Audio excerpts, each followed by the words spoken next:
नाशिकच्या जिल्ह्यातल्या बागलाण मतदारसंघात यंदाचं चित्र नेमकं काय असणार, संभाव्य आमदार कोण असणार याची उत्सुकता आहे। तेच पाहायचंय ग्राफिक्सच्या माध्यमातून कोण असणार संभाव्य आमदार। निश्चितच तन्मय, ग्राफिक्स मध्ये बघूया तर कोण शर्यतीत होतं आणि सध्या कोण संभाव्य आमदार असेल। बागलाण या मतदारसंघामध्ये भाजपचे दिलीप बोरसे आणि राष्ट्रवादी शरद पवार गटाकडून दीपिका चव्हाण यांना उमेदवारी देण्यात आलेली होती। मात्र या मतदारसंघामध्ये भाजपची सत्ता येताना दिसतेय। सध्या जर आपण तन्मय बघितलं तर नाशिकमध्ये असे 3 महत्त्वाचे मतदारसंघ आहे ज्या ठिकाणी पुन्हा एकदा भाजप सत्तेत येणार असं दिसतंय। तर नाशिकमधील जे मध्य मतदारसंघ आहे, पूर्व मतदारसंघ आहे, या ठिकाणी सुद्धा भाजपची सत्ता येणार असं दिसतंय। तर नाशिकच्या काहीसं ग्रामीण भागाकडे आपण गेलो तर बागलाण या मतदारसंघामध्ये सुद्धा भाजपचे दिलीप बोरसे हेच संभाव्य आमदार असण्याची शक्यता सध्या व्यक्त केली जाते। अगदी, मात्र दिलीप बोरसे का असण्याची शक्यता आहे, त्यामागची कारणं नेमकी काय आहेत, तिथली गणितं नेमकी काय आहेत स्थानिक पातळीवरची, जाणून घेऊयात आपल्या स्थानिक प्रतिनिधी अंबादास देवरे यांच्याकडून।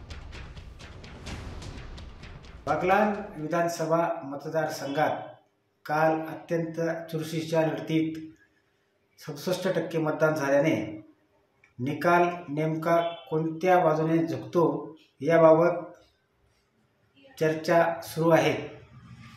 मात्र भाजपाचे दिलीप मंगळू बोरसे यांचे पारडे जड वाटते। त्यांनी गेल्या 5 वर्षात केलेले 2400 कोटींची विकास कामे, तसेच त्यांच्या भिल्ल समाजाची एक गठ्ठा असलेली 90,000 मते व कोकणा समाजाची 35,000 मते यांच्या जोरावर बोरसे यांचे पारडे जड राहील असा अंदाज आहे। दीपिका चव्हाण ह्या प्रतिस्पर्धी उमेदवार होत्या। मागच्या निवडणुकीत ही यांच्यातच सरळ लढत झाली होती। मात्र आता या निवडणुकीत तालुक्यातून 17 उमेदवार निवडणूक रिंगणात असले तरी इतरांचा फारसा प्रभाव दिसत नसल्याने दिलीप बोरसे हे निश्चितपणे विजयी होतील असा